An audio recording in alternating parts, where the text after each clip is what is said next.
to the front door, but maybe a lot of time to the back door, just punch that door down. You're going through those rooms. You might see those rooms all at once. The basement, the attic, your room, your parents' bedroom. It all floods in. And it's almost a journey where you're not sure what room you're going to go into. But it's happening. I'm Greg Rennie. And I'm Rob Reeford.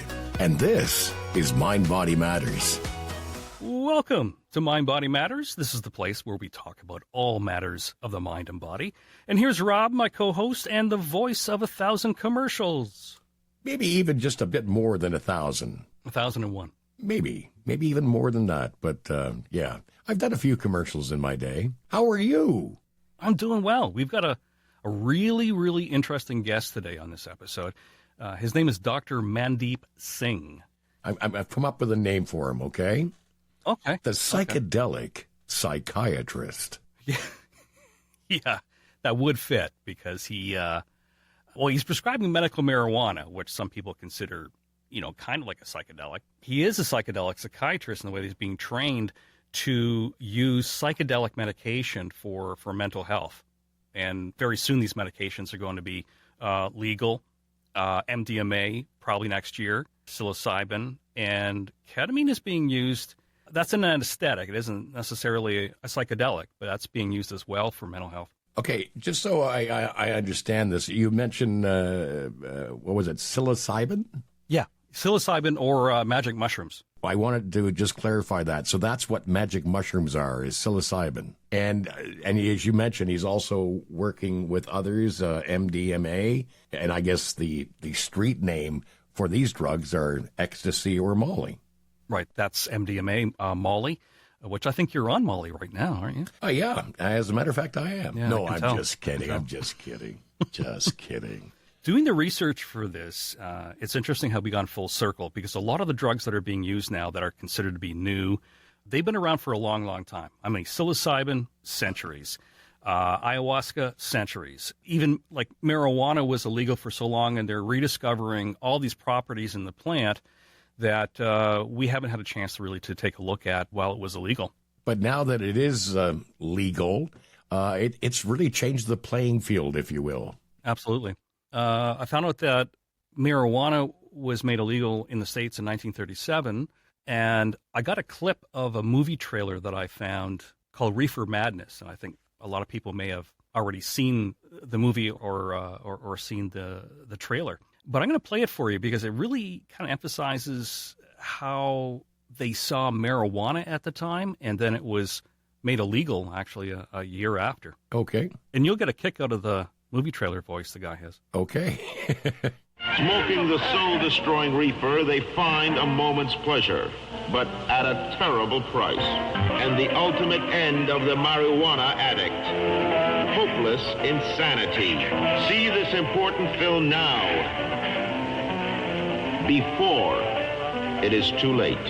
Before it is too late. Oh, hopeless insanity. Because we know that marijuana kills people and forces them to jump out of windows and, as you can hear, play a piano at double speed. I love the guy's voice, by the way, the guy doing the actual trailer. But you're saying this clip is from around 1936? Yeah, 1936. So and it's interesting because this was a movie funded by the American government, actually. And then a year later, the demon weed was made illegal. Wow. So this was actually government propaganda? I think so. Okay. I think so. It was a scare tactic, and I think that at the time there was the viewpoint that we got to be watching out for our kids because this is a very, very dangerous drug. Mm-hmm. In fact, I think the original title of it was something like "Tell Your Children" or something. Okay. Like that. Wow. But I mean that's it's crazy now looking at it, but back then in the 30s, that's how they saw marijuana, and that's why it became illegal and considered to be a narcotic. Because I think there was a narcotics task force at the time, and the government made it illegal. Kind of a little bit of control there, right? Yeah. Oh, I mean, I never realized that the government had so much control over this. Mm-hmm. So we're in an interesting time now that we're looking at these plants and these medications that have been, like I said, around for centuries. Mm-hmm. And these medications have been used to treat a wide variety of issues and I found out in my research, as far back as 400 AD. Really? Same with psilocybin. Magic mushrooms, obviously, it's a mushroom. It's been around for a long, long, long, long time. Mm-hmm. Ketamine is a fairly recent medication. It's actually an anesthetic, and there's research and clinical trials that show it can be used for depression and other mental health issues. And a lot of listeners would know about ecstasy and MDMA, and there were drugs of abuse. But again, used the proper way, and I think this is what we're going to get at with our guest today. Exactly. I've got a million questions on how someone takes the medication, and I understand that there's a therapist or guide involved. Anyway, to explain all this for us, Dr. Mandeep Singh is our guest today. He's certified with the American Board of Psychiatry and Neurology, a member of the Integrative Psychiatry Institute. He has treated American and Canadian veterans for post-traumatic stress disorder. You know what that is? Well, PTSD, right? Exactly. Yeah. And that's a big thing, for people who fought in past wars. That's understood, but people can have traumatic experiences without being in the war. But considering that he's treated veterans in the military, I've got a few questions for him. I'd like to know a lot more about that. And so currently in his practice, he prescribes medical marijuana. And like I said, he's going to be trained to provide these other medications. I hope you enjoy my conversation with Dr. Mandeep Singh. Thank you so much for coming on the show. I was talking to a therapist friend of mine a little while ago about cannabis and psychedelics, and he highly recommended you for the podcast. So it's great to have you here and that you put aside the time. No, great to be here. I always preface that, I'm in this space, but I'm definitely not an expert yet. But we won't put that pressure on you. All right, great, thanks. I don't know what he said, right? He might have upsold me too much. He and I started talking about psychedelics. I assumed that he knew about the use of medical marijuana and ketamine. And he goes, well, actually, I don't know, but I know a guy that does. So he mentioned Dr. Singh. And do I refer to you as Dr. Singh, or would you prefer Mandeep? Mandeep is fine. I'm trying to incorporate Dr. S, but no, definitely, Mandeep is fine. I think Dr. S sounds pretty cool. I'm playing around with it, and yeah, with the same thing with the psychedelics, cannabis. I've been doing for some time, also the integrative psychiatry. But I think it's interesting. Maybe I'm not an expert. I'm kind of going through it to a certain degree in a different way with all of us and all of society. So hopefully that comes off as part of the experience as well, and relatability. Well, it really is a fascinating topic, and when I was preparing for the episode, I wrote down some issues of the mind and body, because as you know, that's what our podcast is about. Some issues about the mind and body that could be treated by medical marijuana and psychedelics. And of course, some of these drugs are still in clinical trials, and some are still illegal. But here's the list I came up with. Anxiety, treatment-resistant depression, post-traumatic stress disorder, addiction, migraines, end-of-life anxiety, obsessive-compulsive disorder, chronic pain, epilepsy, insomnia, MS, the symptoms of Alzheimer's and dementia, Parkinson's disease, and Crohn's disease. That's quite an impressive list. And that list does grow. So, that's where the learning process is for, the academics or medical doctors. So I kind of live in both spaces, and, situations like this or my website or other people who are really in the space, it's about educating that list a little bit and trimming it down in terms of what we know, as much as we know. I mean, it's a impressive list, but it's extensive. And I think a lot of these, there isn't enough evidence yet to show that, it impacts the mind and body. Speaking about mind and body, what does the mind-body connection mean to you? Yeah, so I think all of this, right now, like 6 years ago, cannabis was the new thing, and now psychedelics. But I think it was an easy transition for me because from a very young age, for various reasons, I read a lot. I asked the question why a lot when I was in high school, and actually the mind-body kind of incorporates this. So as I've been going along through the last 20 years or so, I don't want to date myself, but I found, I'm pulling in, these other, whether they're treatments or ideas or philosophies. And But as I read more and connected more with the dots, I grew up around spirituality, luckily in my family. Although, I'm Sikh and there was a strong religious beliefs behind it as well. And, medicine was a big thing in my family. The closest people to me, my dad, my uncle were a cardiologist, doctor. So there's kind of melding of all these worlds. And the mind body kind of, I found that there was a connection, and really spirit is what I incorporated into that as well.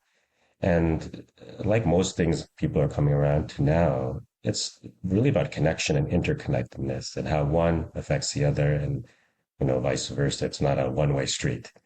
And kind of looking at a systems approach, not just for the individual, but society. So it kind of just starts expanding that way. But it kind of starts with that concept of, how I feel on the outside affects how I feel on the inside, whether that's physical or your mind, and which also can affect your spirit and all the way around, 360 as well. So if you're not taking care of one, it's probably affecting the other. So the word connectedness has always been a theme for me, and that's, that kind of goes with the mind body, the connection and kind of looking at things as a system and as a whole and how they affect each other. No, I agree with the idea that we are a system. I do believe that there is not just a connection between mind and body, but it's one and the same. It's very interdependent of each other. Another question I have is that there seems to be a trend recently for psychiatry as well as physicians in general looking at non-Western approaches to medicine. Like, why do you think that we're seeking that now? Generally, I feel like, civilizations or society goes through kind of these swings. One of my concepts, just, I'm building a concept myself that's called a 543 concept that's applied to mental health, well-being, but also just generally. And in that concept is the revisiting and finding out what works and what's the resolution from the past and how we can kind of review it and move forward. So, I think part of it is that, it's been around for a long time, whether it's spices, herbs, biobotanicals, which I will work with in terms of integrative model approach. But then, the psychedelics and cannabis have been around for hundreds or 1,000 years. So it's always kind of been there. And the other pushing force is, I can give the example, Prozac in the 80s was the big thing. It was on top on the cover of Time magazine. This is going to change everything because we're always looking for how to improve our health.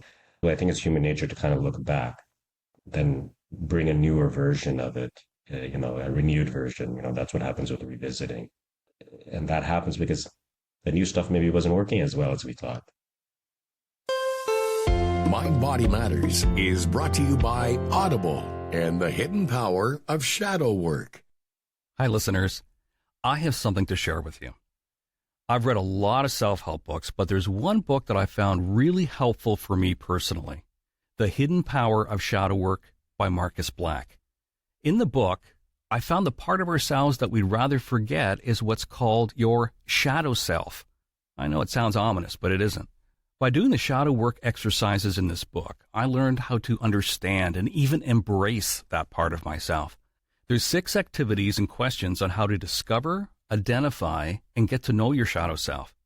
If you're ready to master your shadow and start healing from within, then get the paperback or Kindle edition of The Hidden Power of Shadow Work by Marcus Black. Go to Amazon.com. By the way, I liked the book so much I narrated the audiobook myself. True story. It's available on Audible from Google Play and the App Store. And now, back to our interview with Dr. Mandeep Singh on MindBody Matters. Do you believe that we're at a point where there are people that, for example, have treatment-resistant depression and things like that, where we need to look outside the box and look at some approaches that were there many, many years ago, centuries ago? Do you feel that we're at that point with current medication?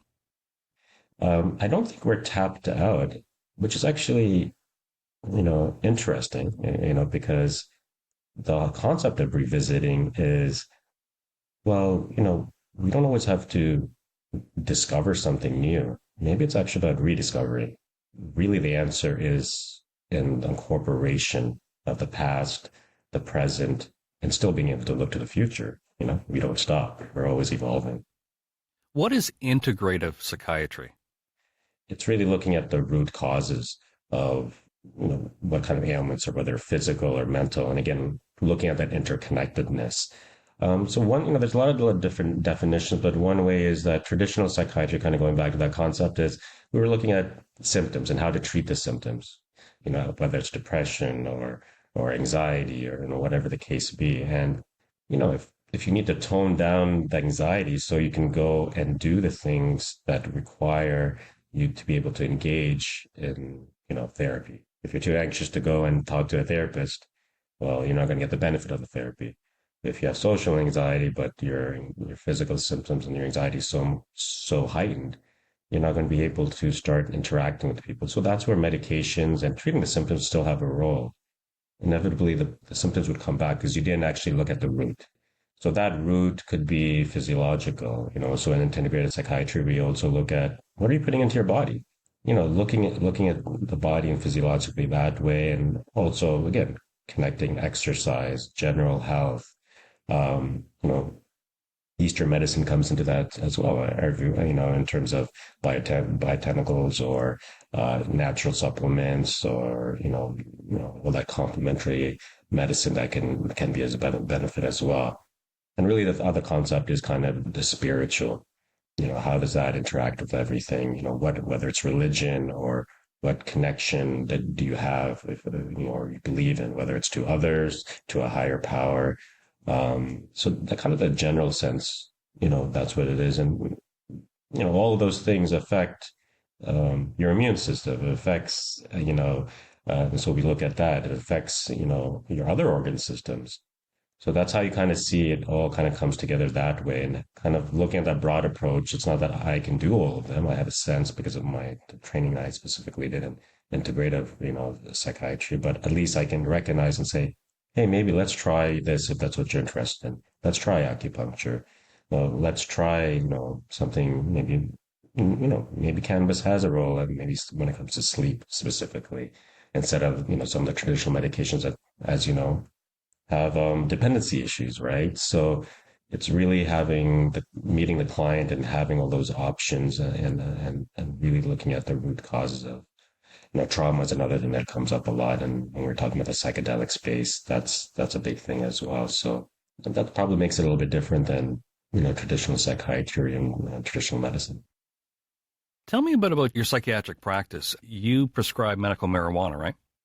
So when I speak about my own practice, it kind of has that avenues of all the things I just, kind of spoke about. But I am connected with one of the, the better clinics that work with medical cannabis because about 5-6 years ago, that as we're kind of seeing with psychedelics, I started seeing a lot of that with cannabis as well and wanted to get involved to better educate my patients and ultimately prescribe it in a more responsible and, educated way, again, informed way. I'd like to talk about your work with veterans. That's a big part of your practice. Yeah. Yeah. Ironically, it kind of came full circle. And again, this is what comes, what I really enjoy about my kind of career and life's work. Luckily, it was intertwined with my work is, psychedelics or cannabis or even, complementary medicine.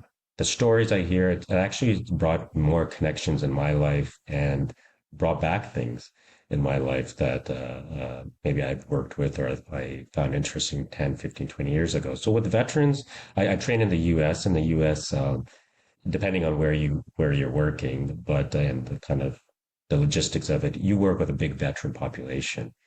It's just part of our training. Every week we had veteran patients in one of our clinics that we do every week. So I really got a sense of the culture, the uniqueness of each wars. I have Vietnam vets, the first Iraq war, the second Iraq war, Afghanistan. So it was really something that made an impression on me. And when I came, back to Canada to really settle down and practice, if you're not involved with the VA directly, you go into kind of the general population. For a number of years, I was working in, big, the larger hospitals in the Toronto area. So we didn't get many veterans. And here, veterans, it's a little bit different than how it is in the U.S. There's a lot more attention. There's more population there, kind of awareness about it. So for a number of years, I didn't really see many first responders or veterans. And then the cannabis me getting into that clinic, and one of the reasons I joined the clinic was they really were geared towards helping and advocating for, the veterans. So that's 6, 7 years ago. That's how it became, back kind of introduced into my life. So it was something that I knew, but I learned more about. Now Canadians' military experiences are different, obviously, than the US because of the nature of, what they do, what wars and so forth. So really learning about them. And 5, 6 years ago, they did start realizing with PTSD, cannabis, does have, a very positive effect. And maybe I was seeing, and then I would say 1 or 2 a week, originally 5, 6 years ago. Now I'm seeing that would be in a day, if not more, because they've seen the benefit of it. And again, most of them have tried all these other, they're either a combination of cannabis or medications or just cannabis alone. So yeah, that's how it's kind of become a big part of it. And I go towards advocating as much as I can for certain things like that. How are these wars different? You mentioned that it depends on the war. So has there historically been changes in trauma and PTSD depending on the war and current wars? What's the difference? For example, the big contrast is when people came back from the Vietnam War, they weren't embraced. No, they weren't. Because of the nature of the war, what had happened. So set aside, unfortunately, what those soldiers saw and experienced in terms of PTSD wasn't fully recognized, obviously, then either in the treatments, but how they were reintroduced and accepted, which was really they weren't accepted. Sayings where people would say stuff like they're almost spot on. Can't imagine that someone coming back from Afghanistan now or even the Iraq wars and that happening. So you could see the contrast, the resentments that, which are based in truth for them. And then again, with the first Iraq war, the second, that's when I think I was doing residency or something like that. So there's more similarity now. And there's again, more awareness about, say, the first Iraq war, again, the PTSD and decompression through therapy, really seeing how it's affected them wasn't really being assessed. And throughout the year, still, it's not anywhere where it should be in Canada or in the US, but it's definitely more so the acknowledgement and being kind of proactive about it is more apparent now. But then, in each war, there's a different, how the society kind of looks at it and how they embrace them back into reintegrating. So they all have little different experiences. Unfortunately, I was saying is I can fill in the blank now because I've heard so many of those stories. And I think that's why I probably have a little bit of a soft spot for it, because the fact I can fill in the blank to a certain degree, it's all individual. And where cannabis and all these other things, I think where cannabis works, again, bringing it back into the kind of holistic approach is the big power for veterans, even before cannabis, is having family again. They don't recognize their own family. They don't recognize their own society, or the society in some ways maybe wasn't reintegrating them appropriately. So a lot of them will say, I feel like I fit better where I was. I'd rather go back to Afghanistan. I'd rather go back to Iraq. And is that why people in the Vietnam War, they had like multiple tours in Vietnam because they came back and they realized, I can't reintegrate. I'll go with what I know. Exactly. That's where that's kind of the thing to wrap your mind around. Like they almost feel safe and they more kind of identity with that. Because the two things is that they've changed. Obviously their experience has changed them. And sometimes when you're away for so long, same thing happened with, Iraq and Afghanistan, multiple tours, is that what they come back to it might have changed as well. The society, the culture, there might have been shifts. So it's a lot to take in. So again, they found, obviously they can't all go back, but they find solace within each other. That's their family now, their unit, or, depending on what, they're in the Army, Navy, whatever they, special forces, whatever they were. And I find cannabis, and now might be psychedelics as well, but cannabis there's a culture around it. Even, that's not something just unique to veterans. There's a cannabis culture. I think part of the power of that kind of medicine is the interaction and the support and the family kind of, the family unit that, we don't have that much, in society as we did maybe 30, 40 years ago, and especially in the East where there's that family kind of extended family support. So the culture of cannabis, the strains, them learning from each other, I feel like also is probably the power of how it's worked too. So again, always trying not to look at it in one kind of tunnel vision. When you have this kind of broad approach, you're like, okay, not exactly how each component is, to what percentage is working, but the concept of it is, bringing in all these other factors is the kind of the sum of all the parts is what's really working. I don't want to take up a lot of your time, but I'd love to kind of jump into talking about psilocybin or magic mushrooms. And you mentioned your work with veterans, and what I understand so far is that it has a potential as a medication for PTSD. Can you tell us a bit about the history of how we got to where we are right now with psilocybin? Because it was part of indigenous cultures for years. Yeah, and I think that's always important to look and recognize that. Again, I've already touched upon it, like a lot of these Eastern medications, whether it's psilocybin and mushrooms kind of fit in that and really traces back to the Native Americans or indigenous population. And again, going kind of back to how they used it was in a form of, this kind of unit of spiritual community, being connected with nature. It wasn't used in isolation again, right?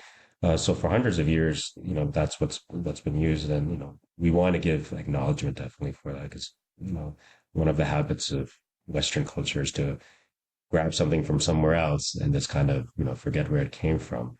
So part of it is recognizing, right, specifically stuff, medicines like psilocybin, there's other ones, the peyote and ayahuasca and so forth, recognize where they came from, respect for that. But, I was having conversations with someone recently who was in the space, it's a psychedelic space, and it's again that concept of revisiting. It's actually interesting if that can be a conduit to history, to another culture, and that's where psychedelics is about. It's not about I, it's about we and being connected. And how do you do that is, you don't, in Canada, it's, interesting. I grew up in a small town. I remember someone visiting from the US and saying, let's go to a reservation. And it was almost kind of like, let's go see these people, those people, they, and we were having this conversation. She's like, it's just interesting to learn about another culture, and it came through something like this. We can gain something not just from the medicine, but reconnecting with what is indigenous. We're having a lot of those conversations, obviously, with what's happening the last couple of years in Canada. Unfortunately, uncovering of things of our past and indiscretions. But that's a beauty part of it is again, it's a connectedness. And so, now, again, that was something that was in the 70s, was discovered how it kind of can cause that interconnectedness, which is really ends up connecting to everyone else between people and individuals, but also nature, and kind of going back to that. And when it comes to, I guess, I don't know if you want to talk about broadly psychedelics, but, ketamine is not traditionally known as a psychedelic. It was an anesthetic first. And so they kind of separated a little bit because some of the properties, it works a little bit different. But definitely psilocybin has that ability to kind of connect, and again, trauma-related stuff, PTSD, or psychedelics. It's called kind of we call it ego dissolution. You're not just, the ego means I. You're able to kind of go back in and connect with these different parts. And then some of these parts, involve trauma. It allows you to work with it in a place, obviously in the right setting, with, not necessarily guidance, but a person who can help contain your own journey, is what we say. To be able to kind of tangibly start looking and observe that trauma and work with it and connect with it in a way where, if you didn't have that kind of catalyst through the psychedelic, it's so much too much to kind of delve into in maybe an efficient way, or in a different approach it in a different way without kind of something like a psychedelic. MindBody Matters is brought to you by Pivot Design Group. Whether using an app, scrolling through a website, or looking at a logo, for many, design is a mystery. Who and how decided that something should work or look like that? Pivot Design Group takes the mystery out of design. Specializing in healthcare, Pivot uses a unique process called informed design. This insightful and data-based framework informs every design decision to create effective and sustainable experiences and services. To learn more, visit www.pivot.design. And now, back to the show. Not so much the I, but the we, you said. In doing, the work for this episode, I found it quite curious that the recordings of the therapy that was done prior to the illegalized LSD, I think it was in 66. So prior to 66, there's recordings of people experiencing psychedelics like psilocybin. In this case, it's LSD. And they describe a connection. They describe that I am one. And then I compared to videos I saw recently where people describe their experiences on psychedelics, and they're saying the same thing. They feel connected to the universe. They feel as one. Can you expand on that? It's not so much the I, it's the we? Yeah, and that's kind of the power of it. And there's different ways they can be sometimes put on the umbrella of what they call mystical experiences, right? And they can happen in different settings. And I want to preface this: there's so many people I'm learning from, and I'm in the process of learning from. So I always want to be careful. I know I mean say an expert, but I'm really going through the journey myself in terms of learning about it. But yeah, so mystical experiences can happen where you get that kind of connectedness from self. And then it goes into the we. And that could be, some people have described similar things through near-death experiences. Some people have experienced it even, in particular instances religiously. My kind of exposure to spirituality, I started trying to make parallels. I trying to see how this fits in. And it's something kind of recognizable. And, the kind of description I have through what my exposure with spirituality, and, there's different ways of doing that in meditation, different ways of meditation. But the concept that stuck with me since I was very young was kind of to die while you're living. That's what meditation is, right? So what the meaning of that is, and that's why people say near death, or how do you do that while you're alive, is it a kind of generally kind of the concept of disconnecting from this body? What is kind of that one? Is it a consciousness for some people? Some people describe it as, is there a God? Whatever way you define it, I think that's what's loosening a little bit in terms of, you don't have to say it's a God or one entity, explore it. It's a process, but it's having to disconnect from these senses, the worldly senses, right? So that can happen in various ways, and psychedelics seem to be able to do that through just opening up that brain. And that's what ego dissolution is, kind of, separating it from, kind of going back to that mind body thing, right? It's kind of, are you separating in a way? So meditation of thousands of hours over years, you're in a weird way kind of disconnecting from these senses, the outside world. That's one form of meditation. And then connecting with the internal side of you, which I kind of actually describe as, it's funny, you kind of have to disconnect to connect to self, or reconnect, really. I think it's always there, which actually ends up you connecting to the world and the universe. So disconnect, reconnect, connect, real true connectedness. So that can happen through meditation, and I think psychedelics, and again, I want to be careful, again, I'm not an expert, but the way I've been, it's kind of like meditation on steroids. It's like really cutting through it. So I use a lot of analogies. I do sports psychiatry and sports. So I use sports analogies. But the other thing I use a lot is kind of the concept of a house, and life as a house, right?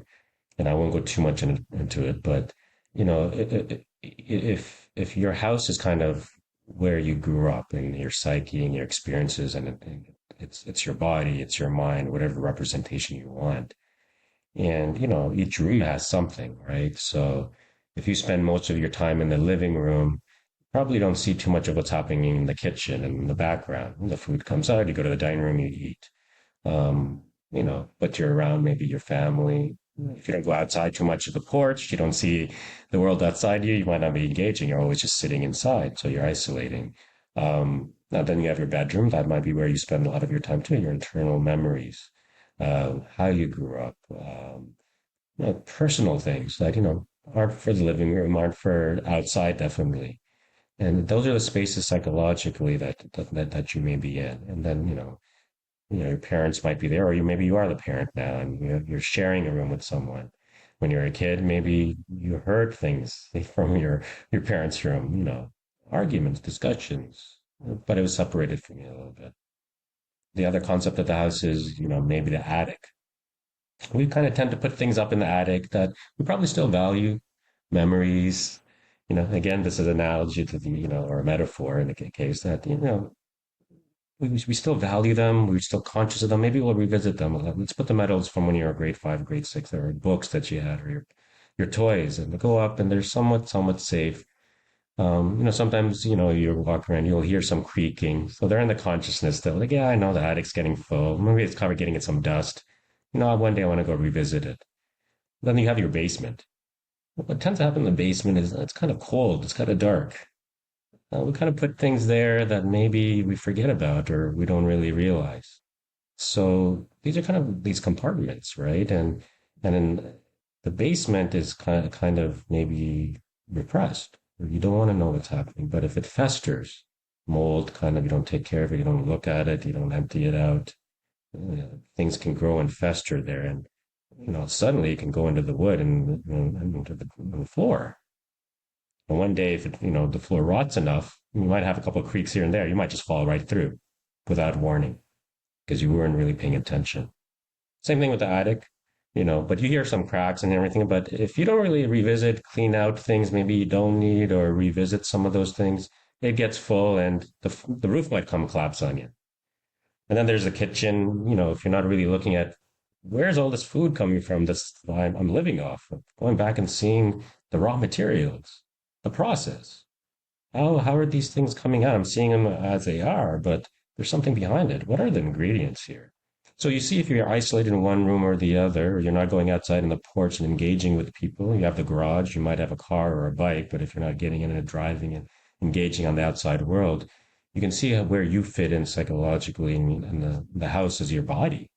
Again, it's kind of the integrative approach. So, if you're not looking, the wiring could be your nervous system, the plumbing could be your GI tract, whatever way you want to kind of look at it.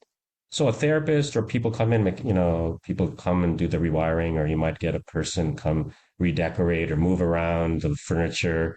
There might be some renovation sometimes happen. They kind of happen in parts and maybe take care of and maintain. If you don't maintain, your body and mind might not be doing that well. It kind of happens in parts, and you kind of walk through the front door with these things.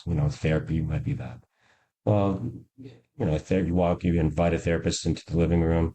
Well, maybe we should go into the attic. Maybe we should look at some of that stuff there. Maybe, what's in the basement?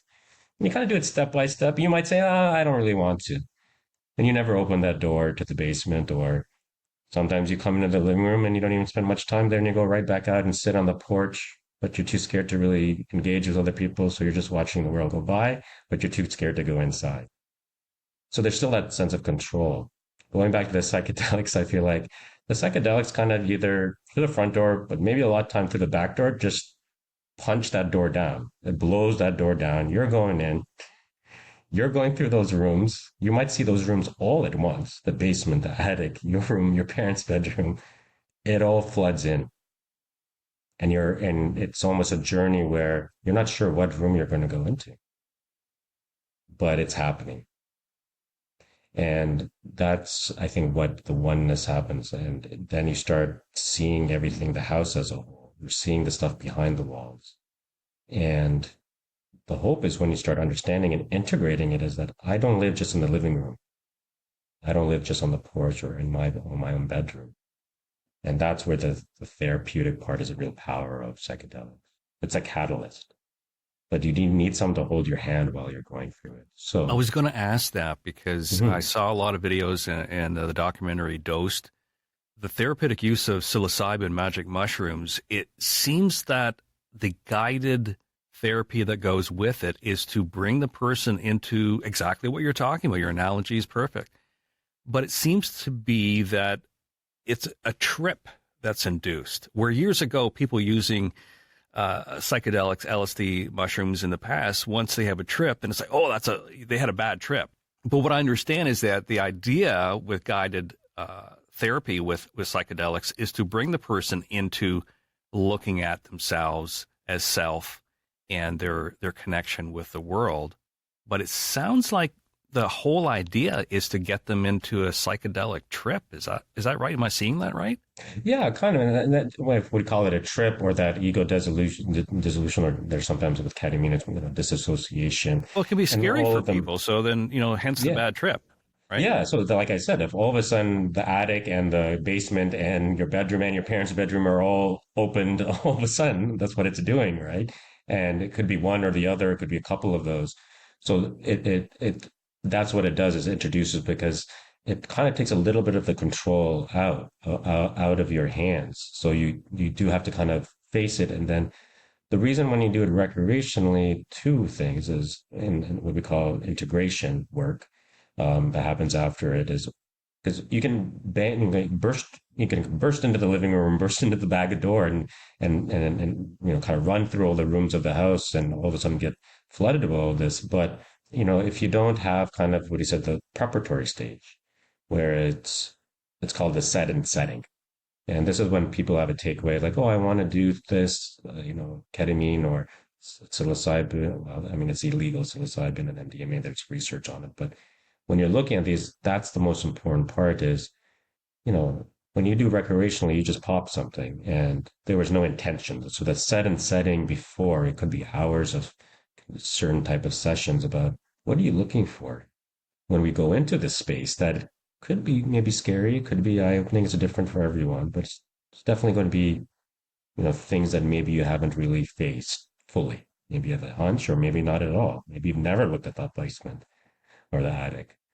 So when you have that intention, then that trip is also going to maybe in some ways be affected. You're at least preparing. Now, again, sometimes they go where you don't expect, as is life. You can plan as much as you want, but sometimes things get, you get a curveball thrown at you. But at least the general setting, and well, if a curveball is thrown at you in this session during this trip, how do you still feel connected? You're feeling safe. And that's what the therapeutic role is before and during, is that we don't make, interpretations as maybe a Freudian psychoanalysis or psychodynamic. We're not kind of trying to push them in a different way. And that's a skill. In psychoanalysis, we have a little bit of that. But even for me, this is I'm learning therapy as well, is that you really have to be not suggestible. You have to you have a container, it's safe. I'm here with you on your journey. Let's see where it goes. For me, it's building on a skill set of getting out of the way, because that's what psychodynamic and psychoanalysis is, as opposed to like people who are cognitive behavioral therapy. It's really like the therapist talks 50% of the time, the client does as well, and tangible like homework, it's like a course. So this is far removed from that. So that's where then you can actually delve into those. When you have that trip, when you feel safe and maybe there was some attention or maybe not, you can actually, what they call it, work those edges. You can push trying to figure out what is there that maybe there's buried there in the basement, or maybe I have to revisit. So and it goes over sessions, and it's just one session, right? So different ketamine and different psychedelics, there's different lengths of time that can stay, right? And then afterwards is where the integration really comes in. Now you've kind of opened the door, you've opened these doors, these rooms. Now you want to start incorporating them into your life. Maybe there's doors you never opened. These are, we call it kind of parts of yourself that maybe were, subconsciously affecting you. You just weren't really accessing them. Well, how do you come one again with them? So the real good work is in your everyday life or in the therapy. Now that door has been opened, how do we process? Because you continue growing. So it's kind of like you've put the fertilizer, you've kind of planted the plant or the garden. You don't leave it then. You have to maintain it. You have to give it the water. You have to give it the sunshine. You have to give it the love. And that's what part of integration is as well. That oneness, the love. Love for the universe, love for yourself, that experience, mystical experience you might have had, how does that now work with you in your life?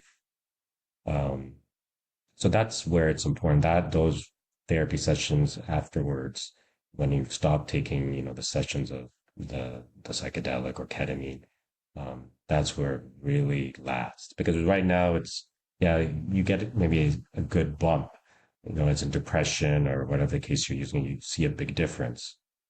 But the way it actually lasts longer and doesn't go away after, a couple of months or 6 months or whatever, is that if you're continuing to do that work, all the stuff that's in this, the integrative model, all those things come into play there. So that's why it fits for me, because it's like, yeah, it's another part that can help actually do all the things we want to live a fulfilling life. It's another part. It's another path that you can use with your patients. Where are you at right now? Where are we legally with psilocybin? I think I heard that in the States that it's legalized for treatment-resistant depression, but it's illegal for use in other areas. But tell us a bit about where that's at and where you're at in your practice and incorporating it. Yeah, so it depends on, again, jurisdiction, right? So it's illegal in Canada, the psilocybin, MDMA, all those things. In the States, things are always changing state to state. And what conditions are they, legalized for, right? And the reason ketamine has been kind of the first one that's been approved, whether it's in the States or in Canada, is that it already existed as an anesthetic. What do we call it? DIN number. Like it has identification as a medication. So that's why it came out as the first one to use. So if, I'm looking to the next couple of months I've been approached already, but if I'm going to do that model, it's going to be what I kind of described. I'm actually bringing a newer concept of integration. Whether I'm doing it, most likely I would be connected with a therapist so I have even more experience, definitely that would do those parts. And then also bringing my own model of just general integrative psychiatry or medicine. And part of the reason is I'm not rushing into because I want it done right, but also the right model. Because the other part of this is accessibility. Unfortunately, it's expensive. So, with a lot of things, sometimes the patients or the clients that need it the most can't get access to it. So again, if that turns that there's a concept there as well. So I want to make a model that is there some equity to it in some degree. Psilocybin and MDMA, you might have, people who are in the space have heard of Rick Doblin. He's done such great work in psychedelics. He kind of started, the world kind of in the world, the big, it's called MAPS, I think Association, Multidisciplinary Association for Psychedelic Studies. And, he really went through the system, which I appreciate because I find I've done an administrative degree, so a lot of things I do in health, I figured out, well, I can't beat them, I'm going to join them, right? So he used that MDMA, he found that this was going to work for PTSD. And, it's in what we call phase 3 with the FDA, at least. So that's usually getting close to it, the kind of the last stages of it being, what do you call it? Being legally being used for particular conditions. And again, probably PTSD and so forth. So that might be, you can be involved in that as a client if, you're involved in a study. So whether it's MAPS, some universities do it, depending where country you're on and where you are, in terms of Canada and so forth. So you have access to it through research methods. And a lot of times those I don't think MAPS is having any openings right now. I might be wrong. So then that's where that is. Maybe a year from now, the hope is that it'll be something again where it's kind of being used like ketamine. Now, making the parallels of cannabis, I don't think these things are going to be like cannabis, psilocybin and MDMA, where there's kind of these two routes. You can just go at a storefront, and I think it's generally going to be stepwise fashion of what conditions it works with. So right now in Canada, psilocybin is the other one. End of life. That's a big thing that's coming up. We were talking about MAID. Assisted suicide, medically assisted suicide. And why isn't this used more as an option, as instead of people feeling like there's no other route to go except to end their life? So there's research around that, but also again with PTSD and so forth. And it's again on the umbrella of studies. Now psilocybin does have what we call, which I'm getting involved in, it's called a special access program. So, you kind of do a big, long application process. And that's the thing with control, bureaucracy, politics we've talked about. Even though technically you may be able to, you have this avenue of getting, psilocybin, say for, you have, bad prognosis in terms of, say, cancer. That's, bigger things as well, terminal. The paperwork and the bureaucracy around it makes it very hard. So there's a lot of applications out there, but not many are getting, approved. So psilocybin is still illegal, right? Cannabis is not illegal. Ketamine per se is, it's not illegal because it's still, medication. Now it has to be used under the right, monitoring, right? Whether it's, a psychiatrist or so forth. But the psilocybin, it's not there. It's a special access program. So the psilocybin and MDMA, they're going to be working more kind of in that parallel, stepwise fashion for different things. Treatment resistant depression, psilocybin with the kind of, terminal cancer, end of life kind of situations, because it does open the big power of that again is like connecting this to oneness. People find they actually acceptance of life and death. Acceptance of death means they do live life more fully, right? So, and psilocybin again, that might be a year and a half, 2 years, again, but in a stepwise fashion. So ketamine is something that I could start, in a couple of months, but that's your next go-to. Yeah, that's because it's legal and there's different ways of doing that. I'm exploring the different models. I'm working again. Part of this space is you can't do it alone, just like life. These other experts, people are already in the space. So I'm kind of going through that and connecting.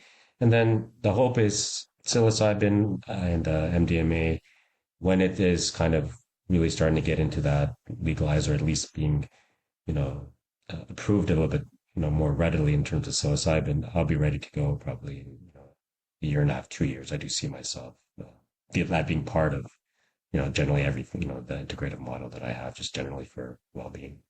You mentioned that psychedelics. I'm not quite sure if it's ketamine or psilocybin that's used for end of life, but can you share a little bit more information about how it's used for people that maybe have a terminal cancer diagnosis?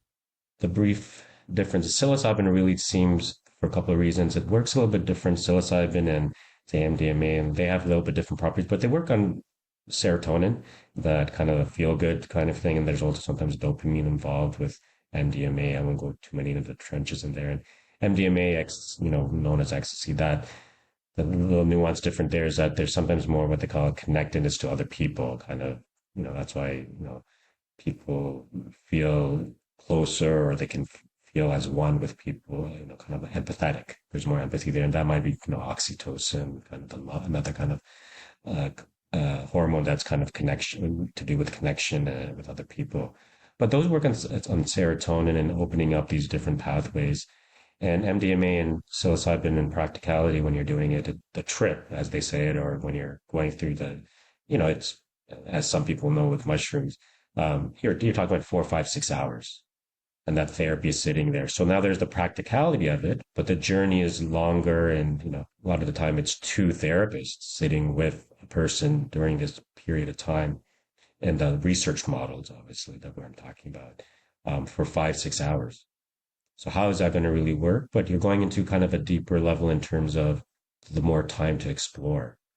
And that, those connections, it's kind of described, say, like when they do imaging for like, the brain when it's under, psychedelics like psilocybin and so forth. It's like the different hubs of the brain where there are connectors, like you have to go to one place and then it connects to another.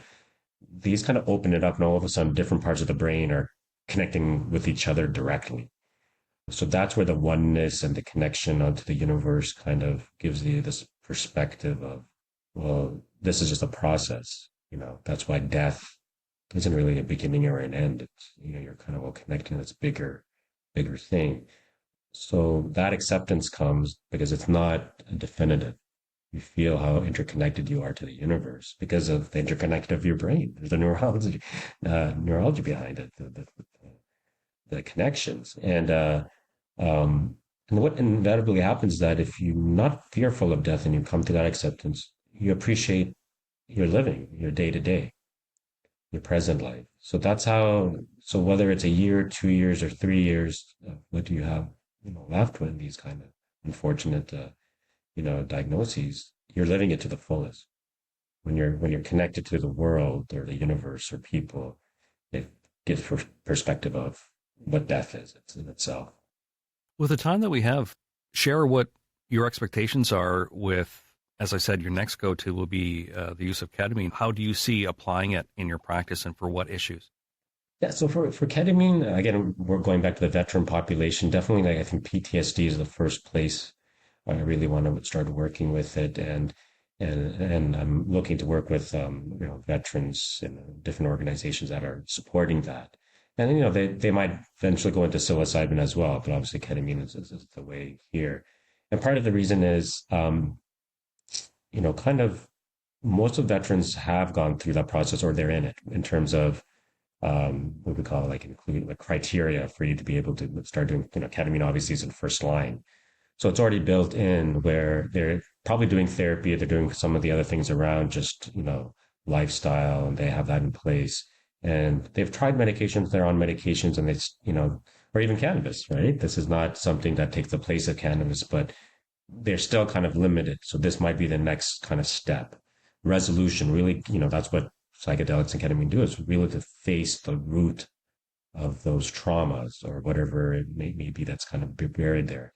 And then there's treatment-resistant depression, whether it's with veterans, but that's the main one for the main population. They've tried a lot of medications, they've done a lot of therapies. Treatment-resistant depression, again, there's quotations that mark that how it's defined. Some people might say it's multiple medications and antipsychotics, and sometimes it's like, do you have to go through the gamut and suffer through years or trials, or can we maybe get there quicker? So obviously that's a different conversation. But yeah, so if treatment-resistant depression would be the kind of the other thing when it comes to ketamine. Now, it looks like there is hope in terms of, again, going back to addictions. We didn't talk about that too much, but it looks like there's some avenues there that I think would be helpful. That's some anxiety. I find that surprising and kind of confusing. Being an addiction therapist, very often all these drugs were drugs of abuse at one time, and still are. But I find it kind of fascinating that something that people were abusing now is considered to be a treatment for people abusing drugs. Maybe you can clarify that for me, because I find that really confusing. Yeah, and it's kind of what we have talked about it. And it is interesting, is because, again, I think with anything, it's funny when people came into the cannabis. A lot of the adage I used to say, even though I knew a little bit of the background, is people would come like, I want to use cannabis in something natural. I don't want to do the other treatments. And my kind of, I use a lot of humor. It's rare that, unless obviously the nature of the session, but, I joke around and say, well, substances are substances, drugs are drugs. Anything can be abused or not, right? And I'm like, mushrooms are natural and aren't popping those. Now I kind of have to, retry that. I'm biting my tongue, my egg on my face a little bit. But the point of that analogy is that anything can be abused. So that's where the guidance of it, in terms of doing it, responsibly, educating my website is really about that, is having conversations with professionals, patients, experiences, even, people in the public. That's, getting responsible information, because, caffeine is a drug and it's abused. Alcohol is a drug and it's abused. So how do you use that responsibly? And then the thing with the addictions part, and the reason the ketamine works in that setting, obviously you do the screening. There's certain things, obviously there's a substance use history. We want to look into it whether it's alcohol or other things. Definitely if it's that substance, if you're abusing, ketamine. But two things happen, is the same thing that happened with cannabis, is that if people are coming to this point to get treatment for it, and if it's still really, it's for kind of taking advantage of it, they won't come to a clinic. So it almost self-screens, because people are using cannabis in the wrong way, in terms of, and I say wrong, meaning, are they not doing the other things? Are they masking? They're self-medicating, or they want to continue just use it recreational, which is fine. I'm not saying there's anything against that. But why are they going to go through the process of coming and seeing a doctor, going through all that? So it kind of self-selects the people who do generally come. They really don't want to use. Now, there's still could be a susceptibility. Obviously, a lot of people who are have addictions, they do not want to use, right? But there is some self-selection. They're kind of the motivation is kind of built in there. And the other difference in when you use psychedelics or ketamine in terms of addiction is, again, going back to that therapy, the actual therapy part is, as you know, a lot of addiction is about trauma, right? And how do you access trauma? Now you can access trauma through obviously therapy, different way, different types of therapy, trauma therapy. There's a lot of modalities that have been used. But this is where the power is that you can now take that trauma and it's a little bit of kind of work with it in that space. It's something that, because there's a little funny, you give a little space with the trauma so you can look at it, as opposed to it overtaking you in therapy, or you can't touch it because if you touch it, it triggers something, right? So that's the difference there, is that you're actually working for the root cause of the addiction. You're getting to the meat of it. And if you do, then whether it's whatever addiction it is, there's less chance of you going back to it because you've actually gone through that. So trauma, that's another thing, maybe a takeaway as we're getting closer, is that looking at these things responsibility, getting information, trust, the research, the right avenues, these kind of big words, balance. And again, looking at, the indigenous, where it came from, you're going to learn how it's different, whatever it is. This is why it works, because we're actually taking from the past and just reworking it, another reword, reevaluating, reworking it, and getting the best of everything. And, I think that's where the real power of using psychedelics in that realm is that we're getting to the root.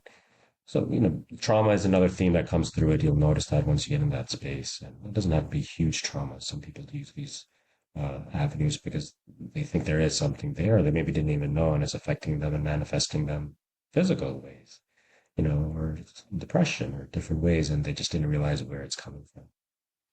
For people listening, perhaps they're thinking, hey, this is really, really great news about these drugs. I can access these drugs on my own. What would you tell people that are interested in using the drugs on their own, like ketamine and psilocybin, and doing it at home as opposed to waiting until it's legalized, waiting for it to be a therapeutic procedure? Yeah, and that's the dicey, difficult tension right now, actually, right? And it's a smaller way. It happened with cannabis. Cannabis I use it as a parallel in a lot of ways, but it's kind of apples and oranges as well. But when cannabis became legalized, it was always around, and there was a culture around it, a grassroots culture, people who really worked it in more of the traditional sense of using it, whether it's recreationally or medicinally. And then the other players or actors came into it and kind of changed it and changed the axis of it. A lot of the people who've done it, they said, "Well, why does there have to be a gatekeeper, right? The government, or why does it have to be a Dr. Singh? Why does it have to be a psychiatrist to do that, right?" So I understand that part of it as well. But so it's really taking the best of both worlds, because that does enable us to do research and be informative, and education, which goes both ways. I do want to know the experiences of people and what I don't know. And that doesn't have to be always through the academic or traditional ways. So my ear is always open to it. But when you want to access it, because it is the safest method. And the same thing with cannabis in some regard. People say, why go to a registered licensed producer? Is that, that there is some regulation, whether it's how it's grown. What you see on the label is what's actually inside. Consistency, use of pesticides, stuff, even small things people don't realize about that. So the same thing happens even more so with psychedelics, is that where's these obviously probably people are doing them, but I talk about for psilocybin and the other ones, they're illegal. We'll be honest about that. So it is not about, when someone might say something about their experience with it, but to access it, really right now it is limited to.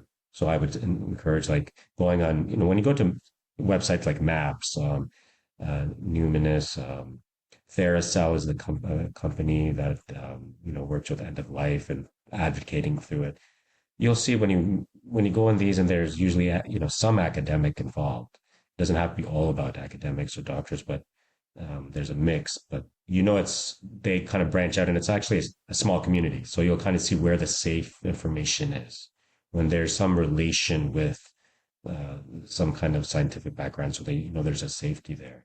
Ketamine obviously is, you do, Google ketamine therapy and you'll see a couple, clinics come up. I'm careful not to endorse anything unless I'm really know about it. I do that with medication, general medications as well, or, even cannabis. I don't endorse a company or anything like that. And then with ketamine, again, you're looking at being educated. Okay, I've maybe heard Dr. S. So I've heard when I look this integration thing, is that really important? Or is it, the clinic, yeah, we'll do one or two sessions and then maybe a couple of sessions after and doing it. The settings on there, you come and do it with an anesthesiologist. Maybe the psychiatrist is not sitting there or there's not a therapist. Well, it seems like it might be a little bit of kind of to each their own, but it's not going to be the picture that I'm kind of talking about. But yeah, for all intents and purposes, psilocybin and the others, it's really through, you're connected through some research or a trial. Now, with that caveat, the integrative integration work can be done, regardless that, if a patient's talking to me and I said, these things are illegal, these are your access points for now, but how about let's get you connected with someone who does this type of therapy? So that's what the power, at least now, is. Obviously, people would want the process to move faster, and I'd probably advocate for certain things like, end of death, we'd already talk about psilocybin or PTSD. But that therapy is still available. And it's not just called integrative work. There's what we call IFS, internal family systems therapy. That's kind of incorporated with psychedelics. So people Google that. You'll see some, with my patients, sometimes I'm seeing them now just to, let's touch base again in a couple of months, see how you're doing generally with what treatments we're doing now, whether it's, acupuncture or you're seeing a naturopath or, my medication, but also I'll up to date. I'll give you an update on where things are at. So staying engaged. So I guess that's the big thing, that you can still engage in the space within what the legal confines are. So currently, medical marijuana is legal. I understand that ketamine's legal in the States and Canada for specific use. If people are interested in those therapies, what do you recommend as a first step for them to find out more information and how to get therapy that is guided with these drugs?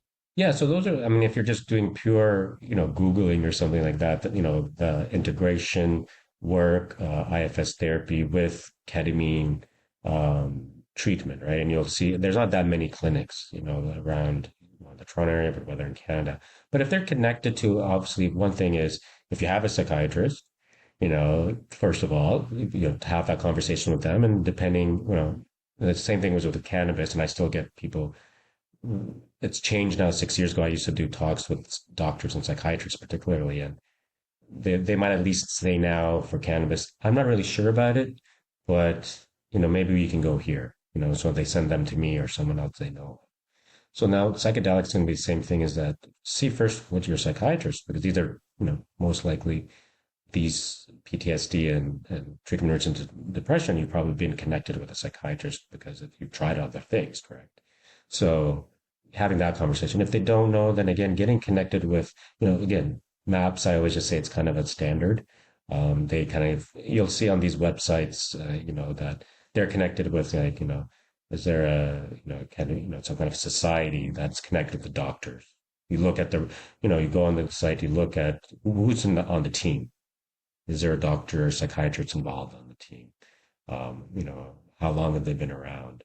So again, it's a kind of a gray space still, right? But those are the things you kind of look for. Like, so for me, the hope is my website, drmandeepsingh.ca.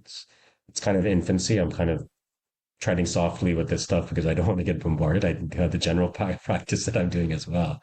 But sites like that where you can see that it's, there's information there. There's maybe, avenues I'll end up putting resources that I find that are, reputable, or at least look at both sides. And I generally say with anything, whether you're doing any kind of complementary or treatment, is that the two extremes is if it sounds like people are promising too much, this is it. Two things. This is it, and don't do that. So do this therapy, just only do supplements and diet. I don't care for traditional medication. Or vice versa.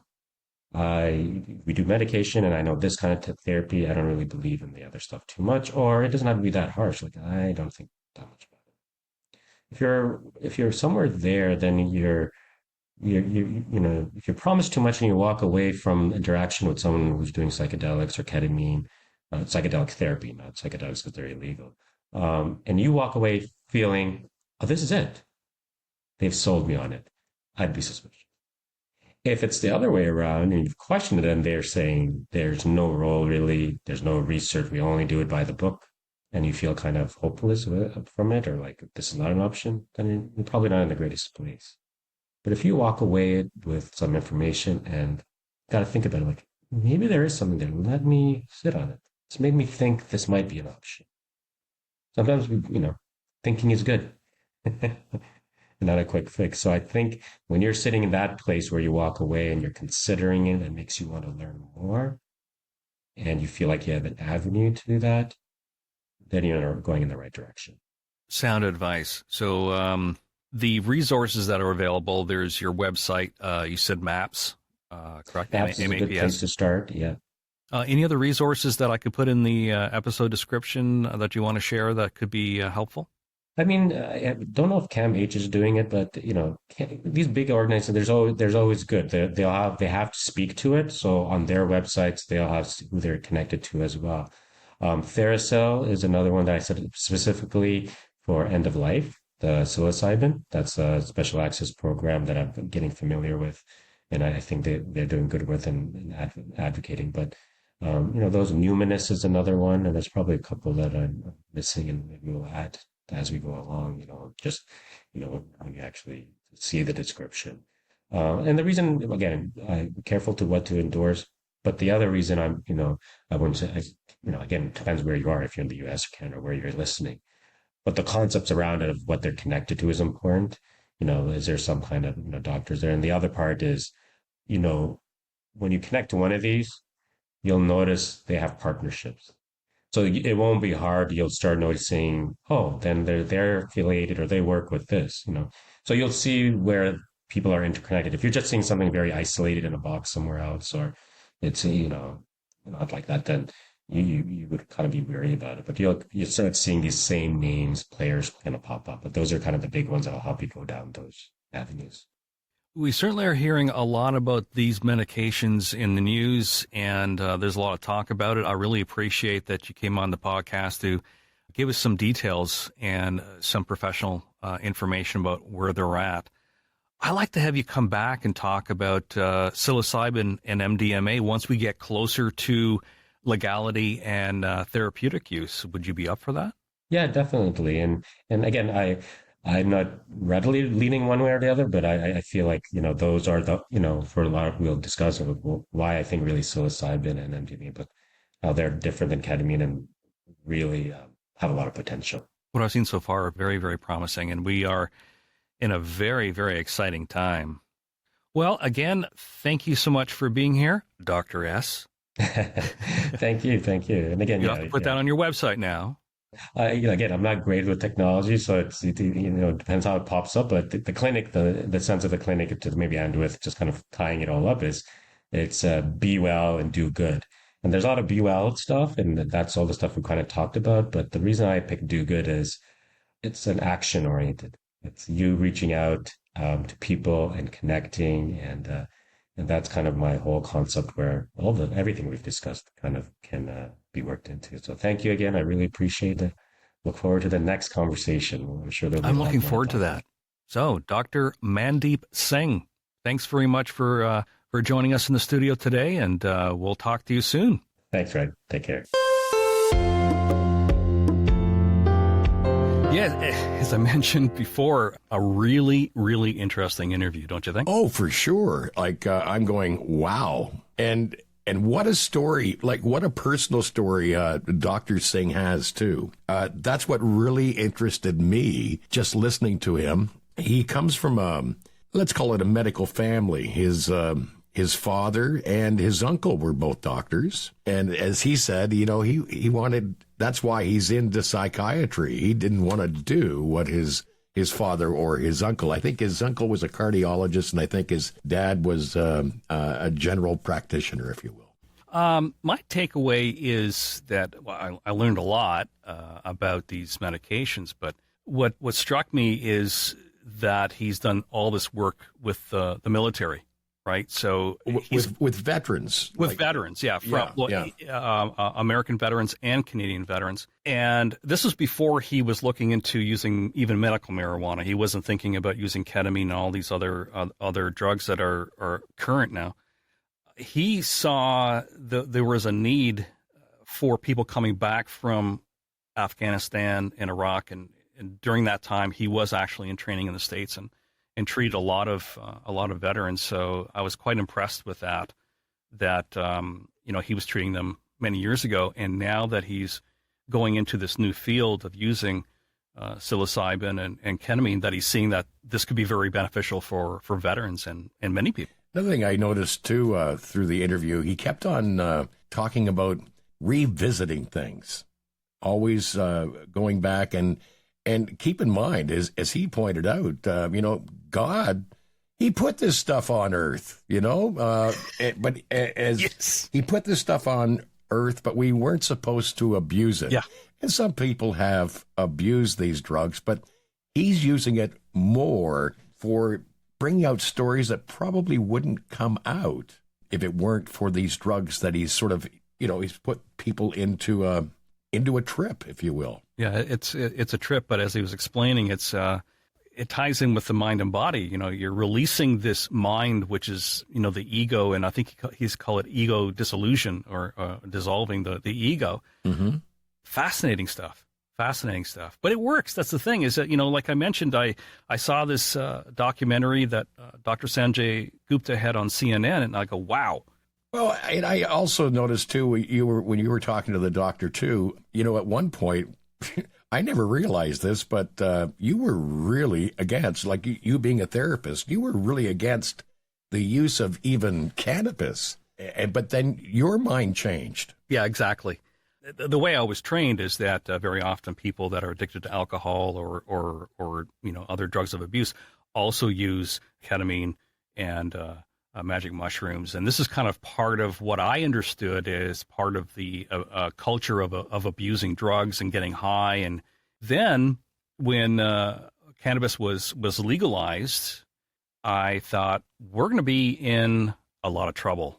Because my main concern was mental health issues. And I'm sure that's happening. As you said, marijuana isn't suitable for someone that has a mental illness. But what really impressed me was that documentary where these kids with epilepsy are given part of marijuana, right? As he said, there's a difference between THC and CBD. Given that, yeah, and it works. They get better. So that turned me around. I didn't realize this either, but you could develop problems with the brain after continued seizures. And I didn't realize that. But if this is going to help with their seizures, then it's a good thing. It works for a lot of things. At the very beginning, I went through that long list. It's incredible. So it really is an exciting time. And we're going to have Dr. Singh come back once we get a little bit closer to what's going on with MDMA and psilocybin. But like I said, what I understand is that as early as next year, 2024, people might be given Molly for mental health. Who would have thunk? Dr. Mandeep Singh's done a lot of great work. And as you said, I look forward to having him on again on the show down the road. Yeah, I'm looking forward to that as well. Well, wrapping up here, thanks to our listeners who are Patreon backers. It's a great way to support the MindBody Matters podcast. Where do people go? There's a link that I'll put in the description, but I do believe that it's patreon.com/MindBody Matters, and Patreon is Patreon. A couple bucks a month. Right. You'll get our episodes a couple days before. And maybe down the road, some other bonuses, like maybe a T-shirt. When you go to our webpage, which is MBDMA.com, MindBody-Matters.com. You'll see all the different ways of accessing the program. It might be through Spotify, it might be through Google Play, what have you. But make sure to like and subscribe. Yeah, and very important, Rob, you reminded me, is like, subscribe, but also download. And that way you're not using up data on your phone if you're out for that afternoon jog or something. You're bang on, and for someone that says you don't know technology, that's exactly what they do. No, but it's true. You might as well use your internet at home, download the episode, and then it'll be on your phone. So when you're, you might be out for an afternoon jog, you might be out for a walk with the dog, and it's there. You don't have to worry about using up data. You've already downloaded it. So thanks very much for those who have already signed up with Patreon. And we really do appreciate your support. We definitely do. MindBody Matters is produced by Reeford Communications. We'll be back soon with another episode. In the meantime, be kind to yourself. And most importantly, be well. Thanks for listening. And if there's a topic that you'd like to hear about, drop us a line at mb-matters.com. Be sure to like and follow us on all our socials. And if you like what you hear, hit subscribe or follow and share with your friends.